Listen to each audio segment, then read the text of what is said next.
अस्सलाम वालेकुम। आज एक और इन्फॉर्मेटिव वीडियो के साथ आपका भाई आपकी खिदमत में हाजिर है। आज हम एक्सपोज करेंगे उन एजेंट हजरात को जो पैसे लेके आपके साथ एक बहुत बड़ा स्कैम करते हैं, आपके साथ फ्रॉड करते हैं। और इसके साथ साथ आज हम बात करेंगे कि आप अगर किसी भी कंट्री में ट्रैवल करते हैं तो आपने अपने कंट्री से इमिग्रेशन कैसे क्लियर करनी है और आप जिस कंट्री में जा रहे हैं वहाँ की इमिग्रेशन आपने कैसे क्लियर करनी है।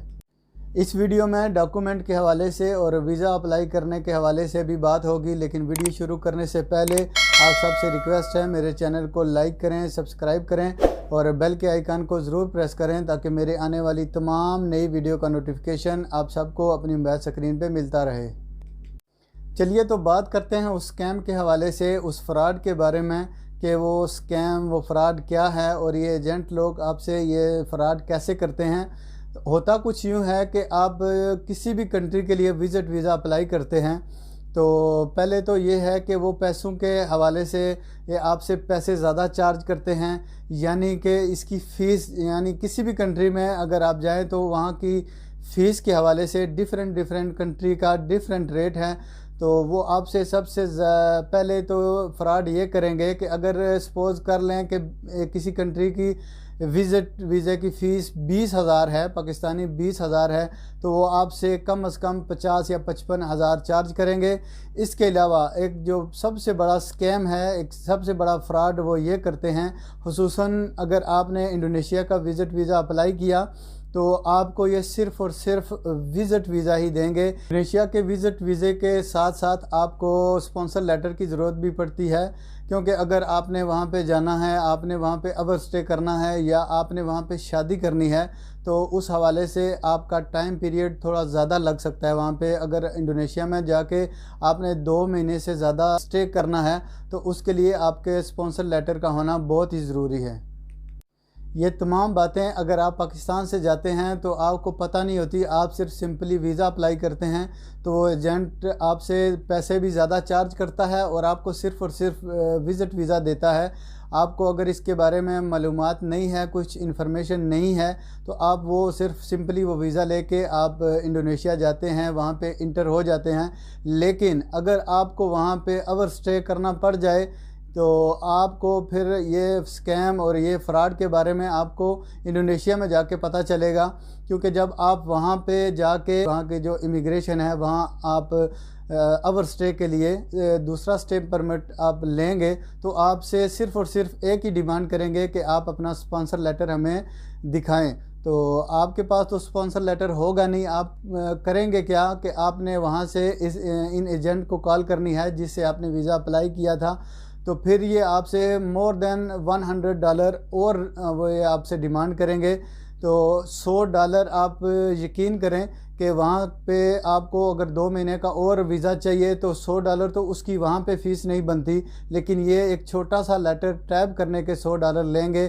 तो वहाँ पे फिर आप फंसे होंगे तो आपके पास कोई और ऑप्शन नहीं होगा, तो आपको फिर से $100 और $100 या $150 और जो है इन एजेंट को पे करना पड़ेगा। मोस्टली हम लोगों को पता नहीं होता, लेकिन अगर इन्फॉर्मेशन ना होने की वजह से हम इस स्कैम का शिकार हो जाते हैं।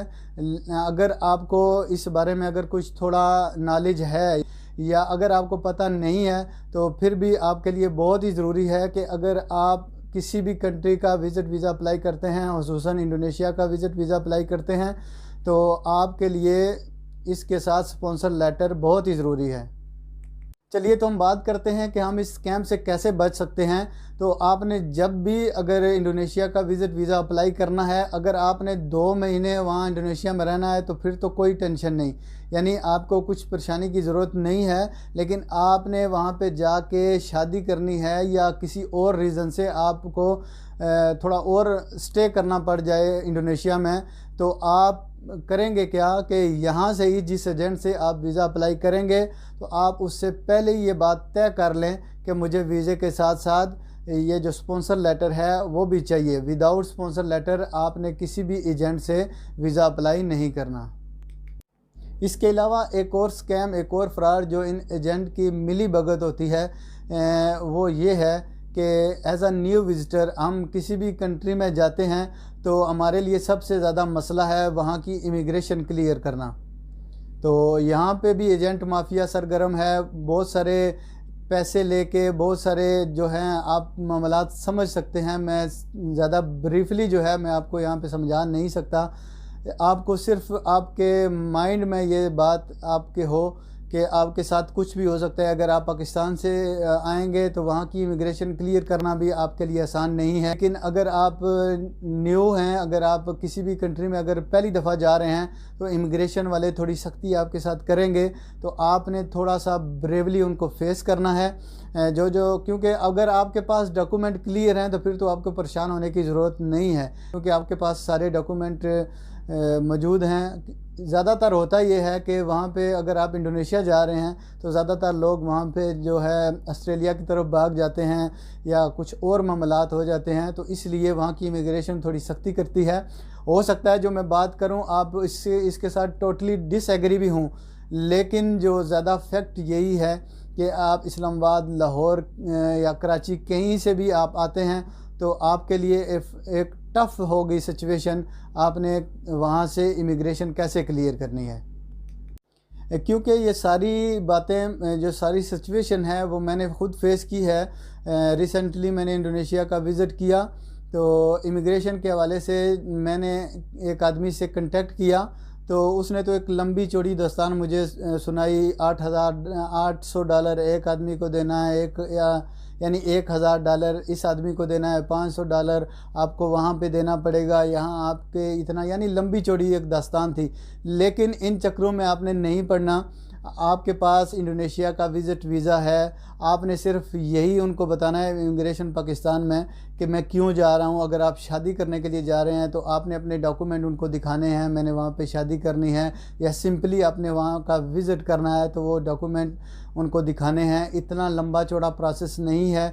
अगर आपने पाकिस्तानी एम्बेसी जो इमिग्रेशन है उसको क्लियर कर लिया तो इंडोनेशिया में आपके साथ इतना लंबे चौड़े वो सवालात नहीं होंगे। वही 2-4 से सवालात हैं रस्मी से कि आप क्यों जा रहे हैं इंडोनेशिया में, आप फ़र्स्ट टाइम जा रहे हैं तो आप क्यों जा रहे हैं, आप कौन कौन सी जगह पे स्टे करेंगे, आपको यानी अगर आपने शादी करनी है तो इस हवाले से भी आपने उसको गाइड करना है। आपके पास होटल की बुकिंग है या आपने वहाँ पे जाना है, आपने स्टे कैसे करना है, ये तमाम सवालात आपने उसको अगर इमिग्रेशन को बिल्कुल यानी ब्रेवली उनको बताए तो इतना मुश्किल नहीं है आपको इमिग्रेशन क्लियर करना। तो डॉक्यूमेंट के हवाले से मेरी इस चैनल पे बहुत सारी वीडियो मौजूद हैं, आप देख सकते हैं। अगर आपने वहाँ पे जाके शादी करनी है तो आपने कौन कौन से डॉक्यूमेंट पाकिस्तान से लेके जाने हैं, कौन से डॉक्यूमेंट जो हैं आपने इंडोनेशिया में जाके बनाने हैं, ये सारी डिटेल मेरे इस चैनल पे मौजूद है। आपसे इजाज़त चाहूँगा, मिलते हैं किसी नेक्स्ट वीडियो में। अपना ख्याल रखिएगा। अल्लाह हाफिज़।